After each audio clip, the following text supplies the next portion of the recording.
하루 기도하심으로 피우다 시작하겠습니다. 하나님 감사합니다. 오늘도 새날을 주시고 주의 말씀 앞에 우리를 부르시니 감사합니다.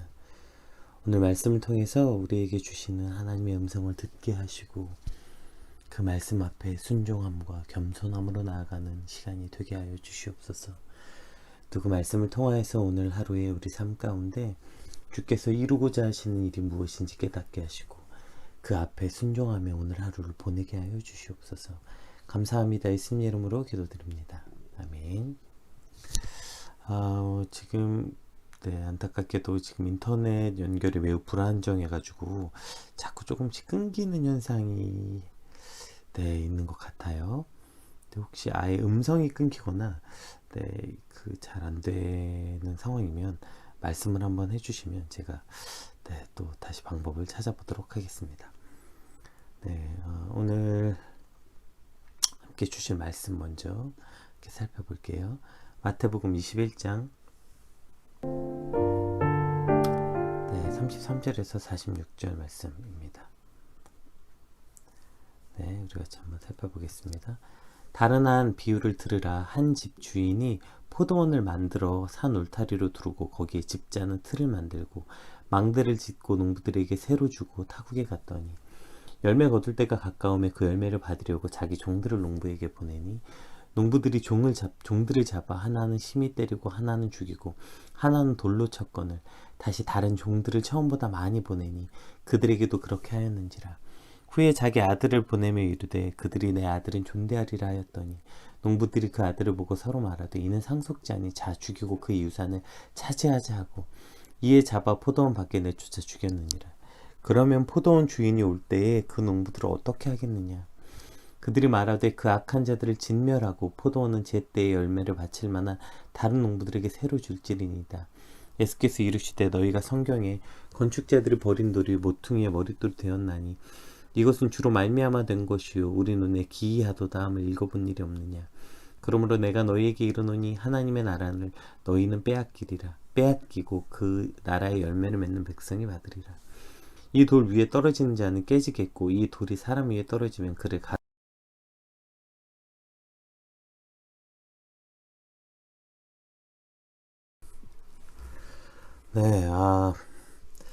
시작할 때부터 인터넷이 조금 불안불안하더니 아예 또 오랜만에 이렇게 끊기는 현상이 있었네요.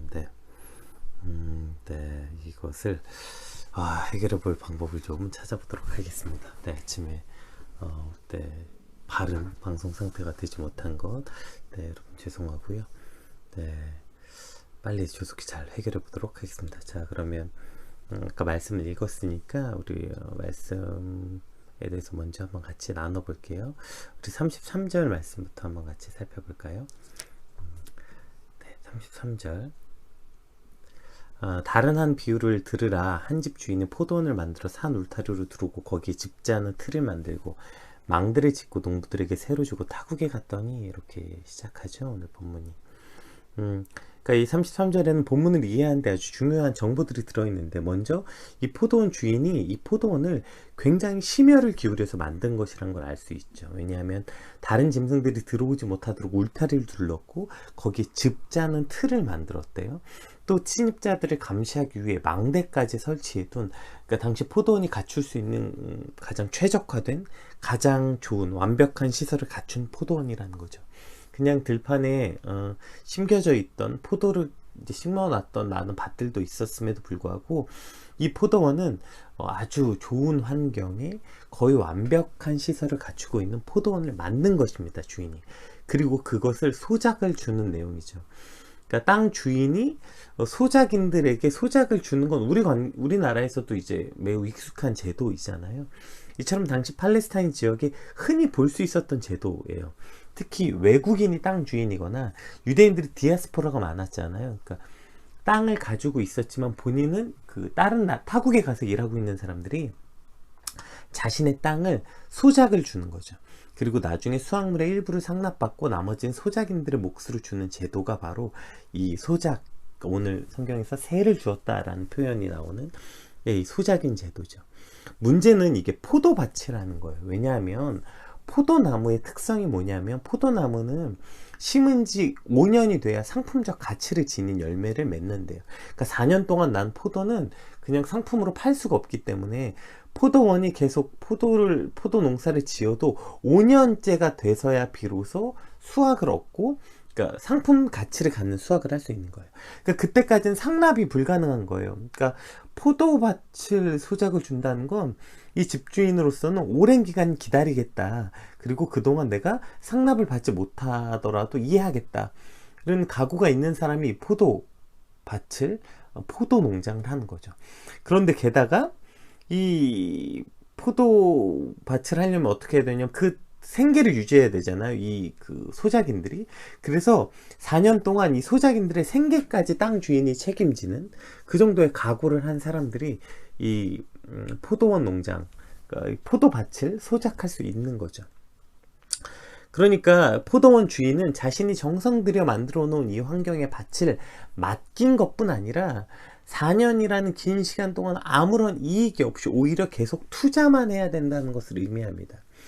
그러니까 하나님의 선택받은 선민으로서 하나님의 특별하신 보호하심과 은혜와 사랑을 입었던 유대 민족의 과거부터 오늘날까지의 상황을 보여주는 말씀인 거죠. 우리 35절에서 36절, 네, 34절에서 39절까지 한번 읽어볼까요? 34절에서 39절까지. 열매를 거둘 때가 가까움에 그 열매를 받으려고 자기 종들을 농부에게 보내니 농부들이 종들을 잡아 하나는 심히 때리고 하나는 죽이고 하나는 돌로 쳤거늘 다시 다른 종들을 처음보다 많이 보내나니 그들에게도 그렇게 하였는지라. 그 후에 자기 아들을 보내며 이르되 그들이 내 아들은 존대하리라 하였더니 농부들이 그 아들을 보고 서로 말하되 이는 상속자니 자 죽이고 그의 유산을 차지하자 하고 이에 잡아 포도원 밖에 내쫓아 죽였느니라. 그러니까 지금 이와 같이 완벽한 시설을 주셨고 하나님의 백성으로 살도록 모든 배려를 아끼지 않으셨음에도 불구하고 유대인들은 한없는 은혜를 베푸신 하나님을 배반하는 완악함을 지적한 말씀이죠. 이는 유대 민족을 향한 책망이기도 하고 특별히 오늘 그 자리에 있었던 종교 지도자들, 대제사장들과 바리새인들을 향한 강력한 책망의 말씀입니다. 오늘 본문에 나타난 이 배은망덕하기 짝이 없는 이 파렴치한 농부들은 특별히 유대 민족이 쓰레기라서 이러한 일이 벌어진 걸까요? 아니면 유대 종교 지도자들의 그 전 인류의 몇 프로 되지도 않는 사이코패스나 소시오패스 같은 사람들이라서 그 유대 종교 지도자들이 그러한 사이코패스나 소시오패스라서 지금 이런 일이 벌어지는 걸까요? 그래서 지금 이 주인이 보낸 종들도 때리고 죽이고 또 보냈더니 또 죽이고 심지어 그 아들까지 죽이는지, 사실 이 맥락만 딱 보고 보면 정말 사이코패스인가 이런 생각이 드는 어떤 장면이죠. 그런데 오늘 우리에게 이와 같은 말씀을 주셨다는 것은 이것이 유대인들이 특별히 이상하거나 특히 종교 지도자들이 아주 소수의 사이코패스라서 이러한 일이 벌어진 것이 아니라는 것입니다.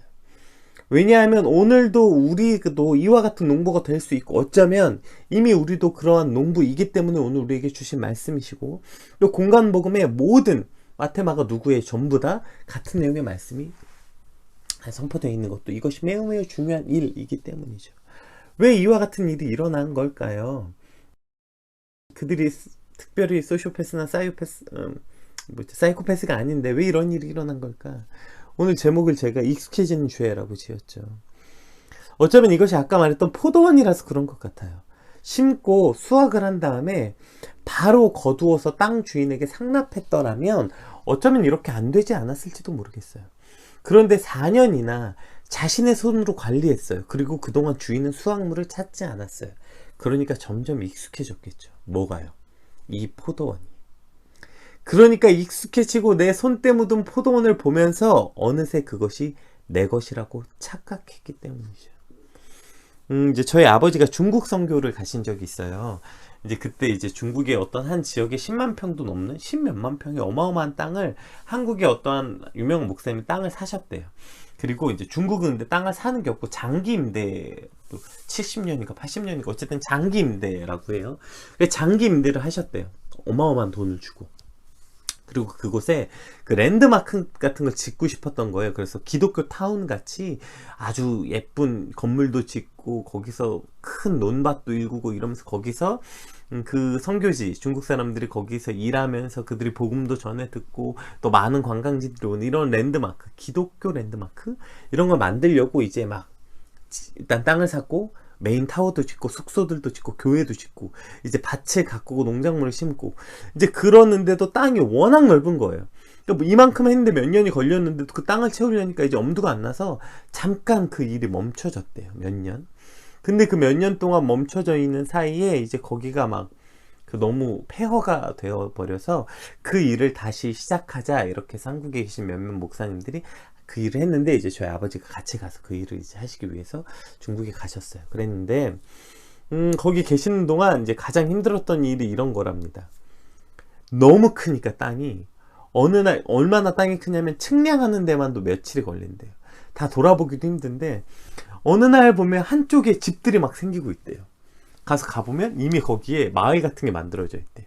아니 남의 땅에 와서 뭐 하는 거냐. 그러면 이제 그들이 나중에 이제 막 배째라 이런 형식으로 나온대요. 그래서 그것 때문에 그 사람들하고 소송하고 막 공안들한테 찾아가고 그 사람들 왜 이런 일이 일어나나 하고 이제 그 사람들하고 대화를 나눠봤더니 이런 거랍니다. 처음엔 살 곳이 없어서 이제 인근으로 나온 거예요. 근데 보니까 저쪽에 빈 땅 같이 보이니까 거기에 처음에 움막 같은 거 짓고 살면서 아 땅 주인네 나가라 그럼 나가야지 이런 마음으로 처음에 이제 움막 같은 거 짓고 시작했대요.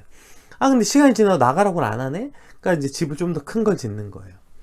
나중에 이제 오랫동안 이제 나가라고 안 하니까 어떤 일이 일어났냐면 그 땅을 자기 땅이라고 말하고 다른 사람에게 이 집을 세 놓는 지경에 이르게 된 거죠. 그래서 오늘 가봤더니 자기도 돈 주고 세를 들어왔다 이렇게 말하는 거예요. 그러니까 이게 법적으로도 굉장히 복잡하고 아주 난리도 아니었다고 해요.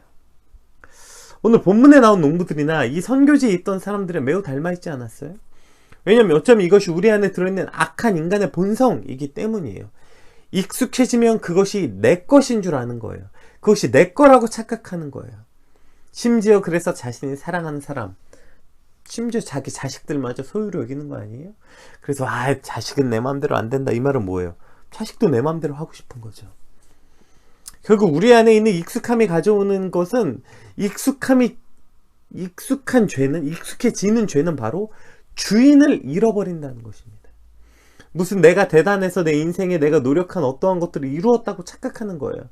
근데 착각하지 말아야 되는 건 그 포도원은 이미 완벽한 포도원이었어요. 주인이 울타리도 만들고 망대도 세우고 포도즙 틀도 구비해 놓은 완벽한 포도원이었어요. 그냥 들어와서 농사만 지으면 되는 거였습니다. 그런데 들어와서 내가 그거 쓸고 닦았다고 내 거라고 말하고 싶은 거예요. 아마 처음부터 그러진 않았겠죠? 그런데 점점점 시간이 지나면서 잊는 거예요. 선악과에 대해서 제가 여러 번 설명했잖아요. 에덴 동산의 모든 것은 너희 마음대로 해도 되지만 저 선악과는 안 돼. 왜요? 그것이 바로 하나님과 인간, 창조주와 피조물을 구분짓는 유일한 경계였기 때문이에요. 인간에게 하나님이 모든 걸 허락하시고 선악과만 허락하시지 않았던 것, 그것이 하나님의 하나님됨, 인간의 인간됨의 유일한 경계였기 때문이죠. 그것을 볼 때마다 이 땅의 주인 하나님이시고 이것을 마치 관리하는 청지기임이 인간인 것을 알게 하는 경계, 그것이 바로 선악과였죠. 사단은 근데 그걸 무너뜨리는 거예요. 와서 뭐 했어요? 하와에게 그거 먹으면 눈이 밝아져서 너도 하나님같이 될 수 있다. 하나님같이, 창세기 1장에 나오죠. 그것을 먹으면 하나님과 같이 된다. 사단은 그걸 말하는 거예요. 하나님과 인간을 경계하고 하나님이 인간과 구분짓고 하나님의 하나님됨, 그래서 하나님 인간을 창조하셨는데 자꾸 사단은 우리를 그 경계를 무너뜨려서 하나님과 같이 되게 하는 것, 주인같이 되게 하는 것, 하나님의 자리에 내가 올라서게 되는 것, 그것으로 자꾸 우리를 빠뜨리게 되는 거죠. 그리고 그 사건, 에덴 동산으로부터 지금까지 오늘날까지 수천 년이지 수만 년이 흘렀는지 모르겠지만 인류의 긴 시간 동안 이것이 반복되고 있는 것 아닙니까? 크게는 하나님이 지으신 이 모든 세계를 인간이 마치 자신의 주인인 것처럼 착각하고 온 지구를 살고 있잖아요. 지금 코로나 사태 앞에 많은 과학자들이 이렇게 설명하더라고요. 포악한 인간에게서 자기 자신을 지키기 위한 지구의 최후의 보호수단이 바로 바이러스라고 말할 만큼 모든 인간이 지금 이 모든 세계를 자기 것처럼, 사실 우리가 저 중국인들 욕할 게 하나도 없지 않아요? 인류가 이 땅에 한 짓이잖아요. 빈 땅에 들어가서 그거 다 밀고 자기 마음대로 뭘 짓고 살아가고 생태계를 다 파괴하고. 또 개인의 삶은 어떠합니까? 내 삶의 주인이 하나님심을 찾고 있는 거 아니에요. 우리가 11월 PT 때 돈이란 무엇인가에서 나누었던 것처럼 주인의식을 잃어버렸기 때문 아닙니까? 여러분, 그것이 돈뿐입니까? 우리 삶 자체, 돈, 시간, 직장, 사람, 그 모든 것의 주인이 하나님심을 찾고 있는 거예요. 내 것 같고 내 거라고 말하고 싶은 욕망이 우리 안에 꿈틀대는 거 아니에요? 오늘도 사단이 하와에게 속삭인 것처럼 오늘 우리에게 말합니다. 그거 네 거야. 네 삶의 주인은 네 거야. 내 교회, 내 가정 다 너 거야. 네 시간, 네 돈, 네 직장 다 내 거라고 말하는 거예요. 오늘 몇 년간 소작물을 주인에게 안 줘도 되니까 나중엔 그 밭이 내 밭 같은 거예요. 주인에게 주는 게 아까운 거예요. 심지어 그렇게 해서 그 아들마저 죽이는 거 아닙니까? 내 거라고 생각하니까. 지금 오늘 바리새인들이 그리고 이 대제사장들이 득달같이 예수님께 달려드는 게 왜예요? 내 거라고 생각했거든요. 그 기득권이 내 거라고. 그런데 예수라는 어떠한 한 사람이 와서 사람들의 인기와 그 모든 걸 기득권을 가져가니까 내 걸 빼앗긴다고 느꼈으니까 그 위기감 때문에 지금 득달같이 달려드는 거 아닙니까? 그리고 정확하게 아시는 예수님께서 지금 그것을 지적하고 계시는 것입니다. 밭을 달라고 한 것도 아니잖아요. 지금 네 밭 도로 달라고 한 것도 아니야. 밭을 달라고 한들 어떻습니까? 그게 주인 것인데 주인이 자기 밭을 달라는데 무슨 상관입니까? 그런데 지금 밭을 달라는 것도 아니고 열매 달라는데, 그런데 그거에 왜 그렇게 화가 나는 걸까요? 지금 화가 나니까 지금 저렇게 때리고 빼앗고 죽이는 거 아니에요? 지금 이 소작임들은 화가 나 있어요. 보세요. 화가 나 있어요. 이 포악한 이 농부들이 화가 나 있다고요. 그러니까 열매를 받으러 온 종들을 때리고 돌로 치고 나중에 죽이고 그 아들마저 죽이는 거예요. 왜 그렇게 화가 났어요? 내 것을 빼앗긴다고 생각하니까 화가 나는 거예요. 그래서 뭔가 내 계획과 다른 게 튀어나와서 내 계획과 달라지면 그렇게 화가 나는 거 아니에요. 내 인생에 내가 세운 계획과 달라졌다고 그렇게 분을 내고 있는 거 아닙니까? 또 내가 생각하지 않았던데 돈이 들어가게 되면 또 그렇게 화가 나는 거 아니에요. 내 돈인데 내가 계획하지 않은 곳에 돈이 들어갔다고. 또 시간을 빼앗겼다고 말하잖아요. 내 시간을 빼앗겼다. 그 시간의 원래 주인이 누군데 뭘 그렇게 빼앗겼다고 우리는 그렇게 분노하고 화내고 분을 내는 걸까요? 내 인생이 돌아갔다. 그 사람 때문에 내 시간을 허비했다. 낭비했다. 빼앗겼다. 내 것이다. 왜 그렇게 그 시간이 우리 거라고 우리는 확신하는 겁니까? 하나님이 오늘 밤 부르시면 그 시계는 멈춰지는데 그 시간이 왜 우리 거라고 우리는 그렇게 확신하는 걸까요? 왜 그 모든 것이 내 것이라고 그렇게 쉽게 확신하는 걸까요? 처음부터 그런 건 아닐 거예요. 어느덧 이것을 주인이 찾지 않고 주인이 오래 참음이 우리에겐 내 것이라고 주장하는 근거가 되어버리는 참으로 악하고 염치 없는 농부의 모습들이 사실 오늘 이 바리새인들과 대제사장들 뿐 아니라 우리의 삶도 그렇지 않습니까? 어느덧 그것이 내 것이라고 말하고 싶은 그러한 삶을 살고 있는 거 아닙니까? 왜 이것을 또 자꾸 내 것이라고만 여기고 싶어요? 주인을 잘 모르기 때문이에요. 주인을 잘 몰라요. 우리는 자꾸 내 삶이 내 것이라고 말하는 것, 특히 이제 코로나 때문에 많은 분들이 얘기하는데 가장 이 자영업자들이 직장인들을 부러워한다는 게 이거 아닙니까? 그냥 직장 생활하면 참 좋았을 텐데 자영업자들이 내 사업한다고 너무너무 고생하는 이유들이 코로나 앞에 지금 이런 거 아니에요. 내가 다 책임져야 되니까. 근데 우리가 직장 생활보다 왜 사업하고 싶어 해요?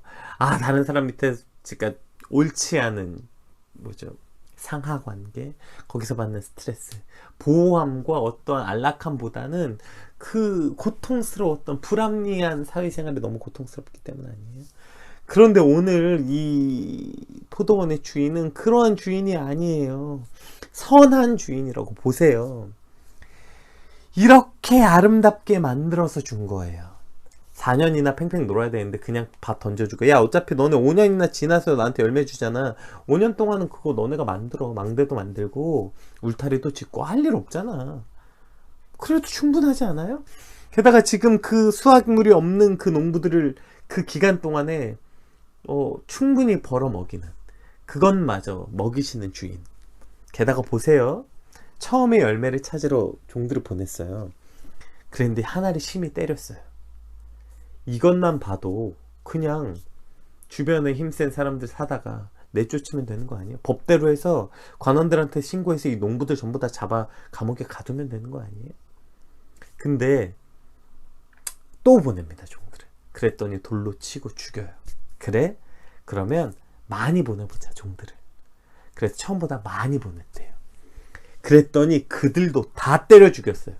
와, 여기까지만 해도 이미 끝난 거 아닙니까? 이 농부들은 이미 죽어 마땅한 거 아니에요? 근데 이 포도원의 주인은 그 농부들을 얼마나 가엾고 긍휼하게 여겼는지 자기 아들을 보내시는 거예요. 그래도 내 아들은 존대하겠지. 이것이 지금 포도원 주인이에요. 이 선한 주인, 우리가 그래서 하나님을 선한 하나님이라고 부르는 거예요. 자꾸 하나님이 무슨 우리에게 뭘 맡겨놓고 그거 찾아놓고 오케이 너 기다리기만 해, 내가 그거 강제로 뺏어야지, 오케이 너가 지은 내 수확물 가져가야지, 이러한 우리가 자꾸 그 잘못된 그 권위자에 대한 오해가, 잘못된 아버지에 대한 오해가, 잘못된 권위자에 대한 오해가 이와 같은 삶을 만들어내는 거예요. 그러나 하나님은 선하신 하나님이에요. 그 하나님은 농부들을 그 사랑하신 하나님이라고요. 자기 아들을 보낼 만큼. 그런데 우리가 어찌 기꺼이 종이 되지 않겠어요? 그거 자꾸 자기가 주인 되면 뭐 할 거예요? 그 반 내가 주인 되면 그거 비오고 홍순하고 그 농작물 피해 입으면 다 내가 피해 입어야 되는데, 하나님의 울타리 안에 주의 날개 아래 거하면 얼마나 편한 삶을 살 수 있는데, 굳이 그거 내 삶의 주인이 내 거라고 자꾸 그 핸들 자꾸 붙잡고 앉아서 이리 들이받고 저리 들이받아요. 주님 앞에 내려놓고 주님 나의 주인이십니다. 나는 그분의 종입니다. 그분을 따라가는 삶이 우리 삶이 얼마나 참 평안인지를 누리지 못했기 때문이죠. 오늘 그 주인이 선한 주인 앞에 내가 주인 되지 않는 삶이 얼마나 행복한 삶인지 우리는 철저히 깨달을 때 내가 주인 되고 싶은 그 착각에서 벗어날 수 있게 되는 것입니다. 또 그 주인에 대한 두 번째 오해가 있죠. 우리 42절부터 한번 살펴볼게요. 42절. 예수께서 이르시되 너희가 성경의 건축자들이 버린 돌이 모퉁이의 머릿돌이 되었나니 이것은 주로 말미암아 된 것이요 우리 눈에 기이하도다 함을 읽어본 일이 없느냐. 그러므로 내가 너희에게 이르노니 하나님의 나라를 너희는 빼앗기고 그 나라 열매 맺는 백성을 받으리라. 이 돌 위에 떨어진 자는 깨지겠고 이 돌이 사람 위에 떨어지면 그를 가루로 만들어 흩으리라 하시니라. 대제사장들과 바리새인들이 예수의 비유를 듣고 자기들 가리켜 말씀하신 줄 알고 잡고자 하나 무리를 무서워하니 이는 그들이 예수를 선지자로 알미었더라. 그러니까 근데 그 선한 주인이 그냥 선하고 끝나는 게 아니라는 거예요. 반드시 그 끝이 있고 너희는 그것을 버렸지만 그 모퉁이돌이 머릿돌이 되게 하신다는 거예요. 그 머릿돌이 되게 하신 그 머릿돌이 되면 하나님의 나라는 그 너희가 버린 그 건축자 버린 돌이 모퉁이돌이 되는데 그 위에 세워지는데, 그렇게 되는 그때 그 돌이 머리 위에 떨어진 자는 깨지겠고 그 돌이 사람 위에 떨어지면 가루로 만들겠다는 거예요. 그러니까 그래서 하나님 너희는 그 나라를 빼앗긴다고 말씀하시는 것입니다. 오늘 결론이 이렇습니다. 이것을 들은 제사장들과 바리새인들이 알았어요. 자기를 가리켜 하신 말씀인 줄 알았는데 안타깝게도 비참한 일은 뭐예요? 그것을 듣고 예수님을 잡고자 한 거예요. 그리고 결국엔 또 여전히 그들은 잡고자 했으나 잡지도 못해요. 왜? 무리들을 무서워했기 때문이에요. 백성들을 두려워했기 때문이죠. 그 말씀을 듣고도 주인이심을 여전히 깨닫지 못하고 그 말씀을 듣고도 회개하지 못하는 이 비참함이 오늘 말씀의 끝이었습니다. 오늘도 하나님 우리에게 똑같이 선포하시고 하나님의 말씀을 주셨는데, 하나님 오늘 우리도 이와 같은 비참한 삶이 되지 않게 하여 주시옵소서. 들었음에도 불구하고 깨닫지 못하고 들었음에도 불구하고 그저 하나님은 주인이 아니라 세상을 또 주인으로 여겨 무리를 무서워하는 삶이 되지 않게 하여 주시옵소서. 이것이 오늘 저와 여러분의 기도 제목이 되어야 하는 것 아니겠습니까? 오늘 시간이 조금 지나서 제가 빨리 얘기했지만 성령님이 도와주셨을 거라고 믿습니다. 주인을 잃어버린 삶, 오늘 말씀을 통해서 다시 한번 기억합시다. 아, 익숙해져 버렸어. 이것이, 이 가정이, 이 직장이, 내 모든 것이 내 것이라고 착각하는 죄.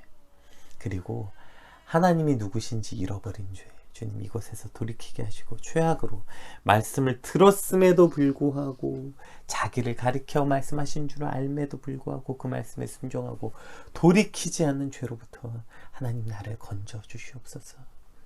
하나님 내 삶의 주인이심이 선포되는 오늘이 되게 하여 주시옵소서. 우리 같이 받은 말씀 놓고 함께 간절히 기도하겠습니다.